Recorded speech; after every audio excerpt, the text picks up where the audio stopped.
नमस्कार दोस्तों, मैं रीजनिंग गुरु राजीव गोयल। रीजनिंग में आपका स्वागत है। जैसा कि मैंने पहले भी आपको बताया है कि घर बैठे वीडियो के माध्यम से रीजनिंग को अच्छी तरह सीखा जा सकता है।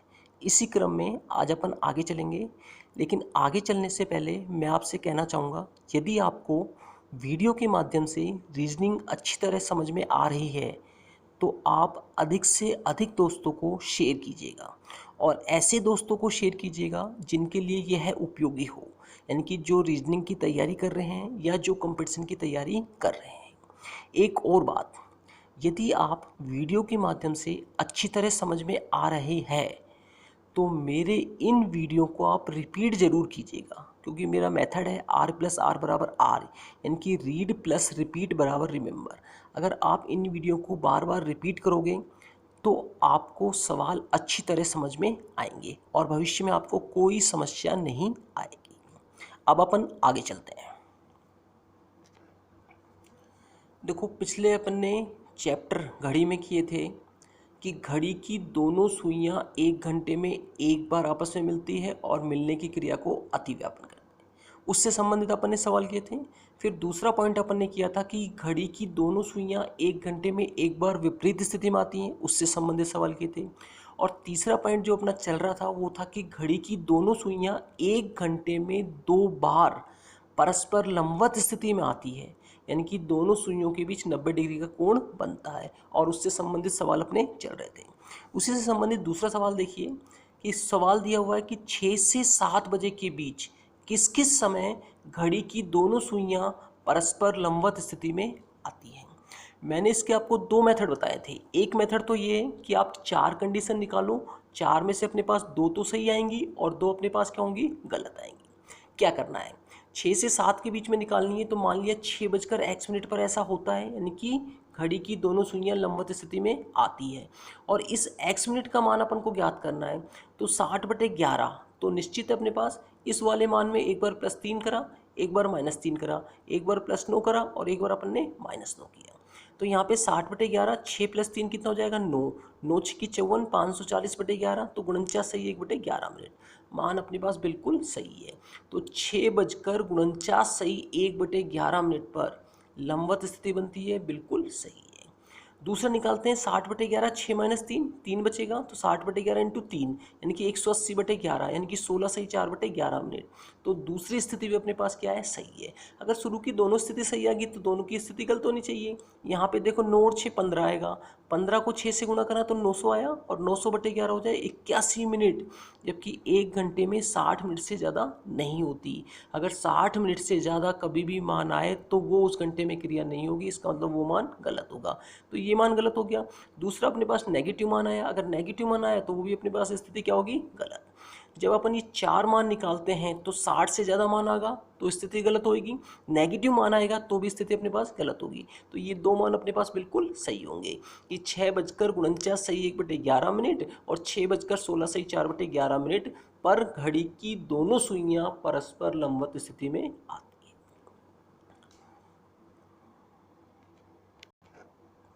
देखो, मैंने दूसरा मेथड बताया था कि 2 ही काम करो, एक तो +3 निकाल लो और एक -3 निकाल लो। यहाँ पे 60/11, 6 + 3, 60/11, 6 - 3, 6 और 3 को जोड़ेंगे तो कितना आया, 9। पॉजिटिव मान आ रहा है लेकिन 11 तक आ रहा है। मैंने बताया था कि 11 से ज़्यादा आए तो उस ज़्यादा वाले मान में से 12 कम करने हैं, लेकिन यहाँ पे 11 तक यानी कि 9 आ रहा है, तो ये मान बिल्कुल सही है, इसी को रखेंगे अपन। 60/11 × 9, 540/11, तो 49 सही 1/11 मिनट। यहाँ पे 60/11, 6 - 3, यहाँ पे भी पॉजिटिव मान आ रहा है और वो भी कितने, 11 तक आ रहा है, यानी कि 3 मान आ रहा है, तो ये भी बिल्कुल सही है। तो 6 × 18, 180/11, 16 सही 4/11, यानी कि 6:49 सही 1/11 मिनट पर और 6:16 सही 4/11 मिनट पर घड़ी की दोनों सुइयां परस्पर लंबवत स्थिति में आती हैं, यानी कि दोनों के बीच 90 डिग्री का कोण बनता है। अगला सवाल दिया हुआ है कि 3 से 4 बजे के बीच किस किस समय घड़ी की दोनों सुइयां परस्पर लंबवत स्थिति में आती है। 3 से 4 इसका मतलब 3 बजकर x मिनट माना अपन ने। इस x मिनट का मान ज्ञात करना है तो क्या करेंगे, 60/11 निश्चित रहेगा। इस वाले मान में एक बार +3 और एक बार -3, एक बार +9 और एक बार -9, यानी कि 60/11 इंटू कितना आ गया 6, 6 छंगा 36, 360/11 और 32 सही 8/11 मिनट, बिल्कुल सही मान है। तो एक स्थिति तो आ गई 3 बजकर 32 सही 8/11 मिनट। दूसरा 60/11, 3 - 3 जीरो, जीरो का मतलब पूरा जीरो, पूरा जीरो का मतलब 3 बजकर 0 मिनट, और 3 बजकर 0 का मतलब सही 3 बजे, और सही 3 बजे जो लंबवत स्थिति बनेगी वो 3 से 4 के बीच में नहीं मानी जाएगी, वो 2 से 3 के बीच में मानी जाएगी। तो 3 से 4 के बीच की ये स्थिति नहीं होगी।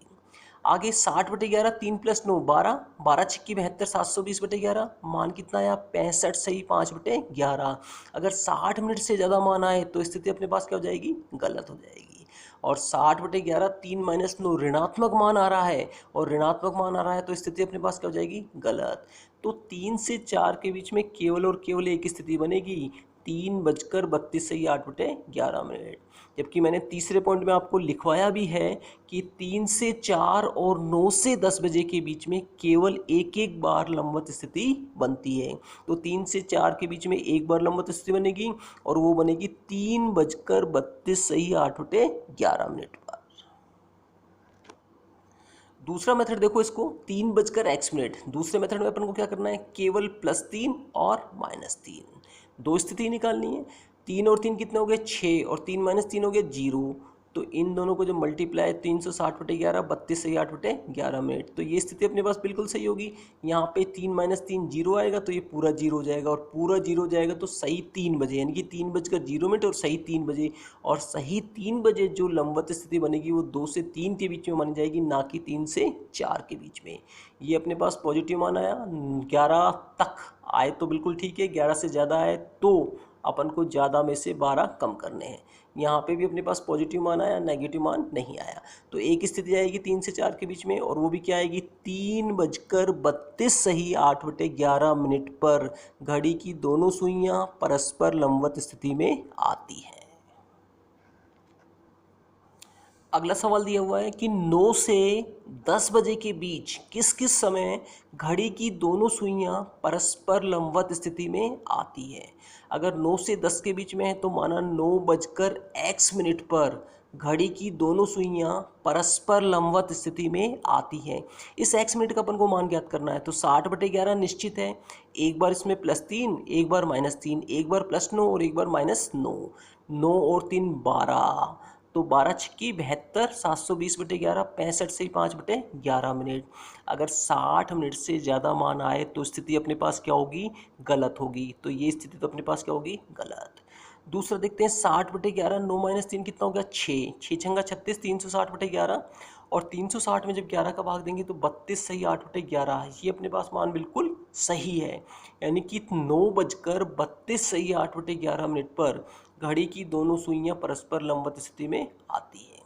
अगला देखते हैं कि 60/11 इंटू 18 गुणा करेंगे तो 98 सही 2/11, यानी कि 98 सही 2/11। एक घंटे में 60 मिनट से ज़्यादा नहीं होते, यहाँ 98 मिनट आ रही है, तो ये स्थिति अपने पास क्या हो जाएगी, गलत हो जाएगी। और चौथी है 60/11, 9 - 9 0, जीरो का मतलब सारा जीरो, सारा जीरो का मतलब 9 बजकर 0 मिनट, और 9 बजकर 0 मिनट का मतलब सही 9 बजे। और सही 9 बजे जो लंबवत स्थिति बनेगी वो 8 से 9 के बीच में बनेगी, इसलिए 9 से 10 के बीच में नहीं। तो 9 से 10 के बीच में केवल एक लंबवत स्थिति बनती है, और वो बनेगी 9 बजकर 32 सही 8/11 मिनट पर। और मैंने आपको बताया हुआ है कि 3 से 4 और 9 से 10 बजे के बीच में केवल एक एक बार लंबवत स्थिति बनती है। सेकंड मेथड देखो आप कि 9 बजकर x मिनट, तो इसमें क्या करना है अपन को, 60/11 एक बार +3 करना है और एक बार अपन को -3 करना है। यहाँ पे 9 और 3 12, आपस में गुणा किया तो 12×6 = 72, सॉरी यहाँ पे 12, यानी कि मैंने आपको बताया कि अगर पॉजिटिव 11 तक आए तो ठीक है, लेकिन 11 से ज़्यादा आए तो उसमें से 12 कम करने हैं। तो यहाँ पे जब अपने पास पॉजिटिव में 12 आ गया, 11 से ज़्यादा है, तो 12 में से अपन क्या करेंगे, 12 घटाएंगे। तो 12 माइनस 12 कितना हो गया अपने पास, जीरो। जीरो का मतलब ये सारा हो जाएगा जीरो, और सारा जीरो का मतलब 9:0 और 9:0 का मतलब सही 9 बजे।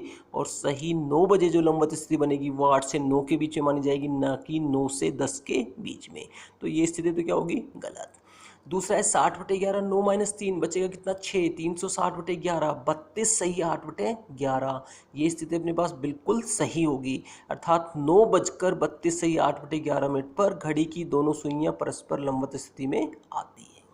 ध्यान रहे, जब भी अपन दो स्थिति निकालते हैं, यानी कि +3 और -3 की, केवल दो, अगर ऐसा ही करते हैं +3 और -3, तो ध्यान देना इनका योग अगर पॉजिटिव आ रहा है तो 11 से ज़्यादा नहीं आना चाहिए।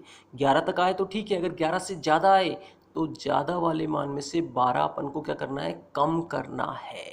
यानी कि इन दोनों का योग अगर 12 आ जाए, 13 आ जाए, 14 आ जाए, तो उसमें से 12 घटा लेना और फिर ये मान रख देना। और अगर नेगेटिव में माना है तो नेगेटिव में माना है तो उसमें +12 कर देना है कि 12 अपन को उसमें जोड़ना है, फिर यहाँ पे अपन को मान रखना है। देखो, अब हमें घड़ी को दर्पण में देखकर समय बताना है। देखो क्या है, यदि घड़ी में समय 1 से 11 के बीच के मध्य दिया गया हो, 1 से 11 बजे के मध्य दिया गया हो, तो दर्पण प्रतिबिंब ज्ञात करने के लिए उस समय को 11:60 में से घटा देते हैं। भाई अगर समय, मान लो घड़ी का समय अपन को दिया हुआ है 1 से 11 के बीच की, 1 से 11 का मतलब 1:30, 2:30 या 2:25 या 4:25, लेकिन ये 11 तक होना चाहिए। अगर 11 तक है तो उस मान को आप 11:60 में से घटा देना, और जो मान आए वो अपने पास क्या होगा, दर्पण प्रतिबिंब। और यदि समय 11 से 1 के बीच का है, 11 से 1 के बीच में, यानी कि 11, 11:30 आ जाए, 11:45 आ जाए, या 12:30 आ जाए, 11 से 1 बजे का समय आए, तो उस मान को 23:60 में से घटाना है, और जो मान आएगा वो अपने पास क्या हो जाएगा, दर्पण प्रतिबिंब। सवाल देखते हैं। देखो, यदि किसी घड़ी में 4:46 का समय हुआ हो, तो दर्पण में देखने पर समय क्या दिखाई देता है। 4 यानी कि 1 से 11 के बीच का मान है, 1 बजे से 11 बजे के बीच का मान है 4:46। तो इसको अपन क्या करेंगे, 11:60 में से घटा देंगे। 11:60 में से 4:46 है, यानी कि मिनट में से मिनट घटा देंगे और घंटे में से अपन घंटा घटा देंगे। तो 60 में से 46 गया तो 14 मिनट आ गया, और 11 में से 4 गया तो कितना गया, 7। यानी कि घड़ी का जो दर्पण प्रतिबिंब होगा, यानी कि दर्पण में देखने पर जो समय अपन को दिखाई देगा वो होगा 7:14। ठीक है, तो दर्पण में देखने पर जो समय दिखाई देगा वो अपन को आ जाएगा 4:14। एक तरीका और हो सकता है कि अपन दोनों बातों को भूल जाएं, दोनों बातों को याद रखने की बजाय सिर्फ एक ही बात रखें कि एक दिन में 24 घंटे होते हैं, और 1 घंटे का अपन ने मिनट बनाया कितना, 60, और बाकी के 23 घंटे ऐसे कैसे रहने दिए। यानी कि हमें मान प्राप्त हुआ 23:60। कोई भी मान आ जाए, 23:60 में से घटा दो, आपके पास दर्पण का प्रतिबिंब आ जाएगा। देखते हैं। देखो, अगला सवाल दिया हुआ है कि यदि किसी घड़ी को दर्पण में देखने पर समय 8:25 दिखाई देता है, घड़ी है, अपन दर्पण में देख रहे हैं और दर्पण में जो समय दिखाई दे रहा है वो है 8:25, तो बताओ घड़ी में वास्तविक समय क्या दिखाई देगा। एक बात ध्यान रखना, अगर घड़ी का समय दे और दर्पण में समय पूछे तो भी अपन को वही काम करना है जो अपन ने पिछले सवाल में किया था, और अगर दर्पण का समय दे और घड़ी का वास्तविक समय पूछे तो भी अपन को वही काम करना है जो अपन ने पिछले सवाल में किया था। ठीक है, यहाँ पे समय दिया हुआ है 8:25, किसका, दर्पण का समय, और घड़ी का वास्तविक समय अपन से पूछा है, तो हमें 11:60 में से घटाना है, क्योंकि 1 से 11 के बीच का मान है, 1 से 11 के बीच का मान है, तो 11:60 में से अपन को घटाना है। 11:60 मिनट में से मिनट को घटाया और घंटे में से घंटे को, 60 में से 25 गया 35, और 11 में से 8 गया 3, तो घड़ी में जो वास्तविक समय होगा 3:35 होगा, 3:35। मैंने कहा था अभी आपसे कि दो बातों को याद रखने की बजाय एक ही बात याद रख लेते हैं कि एक दिन में 24 घंटे होते हैं, 24 घंटे में से 1 घंटे का अपन ने मिनट बनाया 60 और बाकी के 23 घंटे ऐसे कैसे रहने दिए। कोई भी मान आए, घड़ी का वास्तविक समय आए और दर्पण का पूछे तो भी 23/60 में से घटा दो, एक ही मान याद रखना। और अगर दर्पण का समय दे और घड़ी का वास्तविक समय पूछे तो भी अपन 23/60 में से घटा देंगे। लेकिन देखो 23:60 समय दिया हुआ है 8:25, 8:25, 60 में से 25 गया 35 और 23 में से 8 गया 15, तो यहाँ पे आ जाएगा अपने पास 15:35, जो कि रेलवे समय होता है, क्योंकि 12 के बाद 13, 14, 15 जो समय बचता है वो रेलवे में बचता है, या मोबाइल में अपन फीड कर लेते हैं 24 घंटे का तो उसमें होता है। तो यहाँ अपने पास 15:35 आया है, तो इसका मतलब क्या हुआ 3:35। तो घड़ी में जो वास्तविक समय होगा क्या होगा 3:35। तो ये तरीका है अपने पास कि दो बातों को याद रखने की बजाय एक ही बात याद रख लें कि एक दिन में 24 घंटे और 1 घंटे का मिनट बनाया और बाकी घंटे के घंटे रहने की, यानी कि 23 घंटे और 60 मिनट में से कोई सा भी मान घटा लो, अपने पास आ जाएगा उसका प्रतिशत। देखो अब अपने पास कोण है दो प्रकार के, एक तो धनात्मक कोण होता है, एक अपने पास ऋणात्मक कोण होता है। धनात्मक कोण और एक अपने पास ऋणात्मक कोण। देखो क्या होता है धनात्मक कोण, घड़ी की सुई जिस दिशा में चलती है उस दिशा में चलना है। घड़ी की सुई जिस दिशा में चलती है उस दिशा में अपन को चलना है। अगर उस दिशा में पहले छोटी सुई आती है तो छोटी सुई से बड़ी सुई की ओर चलने पर धनात्मक कोण बनेगा और बड़ी सुई से छोटी सुई की ओर चलने पर ऋणात्मक कोण बनेगा। कहने का मतलब ये है कि छोटी सुई घंटे की सुई होती है और बड़ी सुई मिनट की सुई होती है। तो घंटे की सुई से मिनट की सुई की ओर चलने पर तो धनात्मक कोण बनता है और मिनट की सुई से घंटे की सुई की ओर चलने पर ऋणात्मक कोण बनता है। चलना कैसे है, घड़ी की सुई जिस दिशा में चलती है उसी दिशा में अपन को चलना है। ठीक है, देखो धनात्मक कोण घड़ी के अनुदिश यानी कि घड़ी की सुइयों के चलने की दिशा में छोटी सुई से बड़ी सुई की ओर चलने पर जो कोण बनता है उसे अपन क्या कहते हैं, धनात्मक कोण कहते हैं। ठीक है। दूसरा ऋणात्मक कोण कि घड़ी के अनुदिश यानी कि घड़ी की सुइयों के चलने की दिशा में बड़ी सुई से छोटी सुई की ओर चलने पर जो कोण बनता है उसे अपन ऋणात्मक कोण कहते हैं। सीधी सी बात कि घड़ी की सुइयां जिस दिशा में चलती है उस दिशा में ही अपन को चलना है, और पहले अगर घंटे की सुई आए तो घंटे की सुई से मिनट की सुई की ओर चलने पर धनात्मक कोण और मिनट की सुई से घंटे की सुई की ओर चलने पर ऋणात्मक कोण बनता है, और दोनों ही कोणों का योग 360 डिग्री होता है, यानी कि धनात्मक कोण प्लस ऋणात्मक कोण बराबर होता है 360 डिग्री। दोस्तों आज के लिए अपन इतना ही रखेंगे। यदि आपको अच्छा लगे और समझ में आए तो मैं आपसे पुनः निवेदन करूंगा कि अधिक से अधिक दोस्तों को शेयर करें, और ऐसे दोस्तों को शेयर करें जिनके लिए यह उपयोगी है, या जो कंपटीशन की तैयारी कर रहे हैं या जो रीजनिंग की तैयारी कर रहे हैं, उन्हें ही आप शेयर कीजिएगा। धन्यवाद।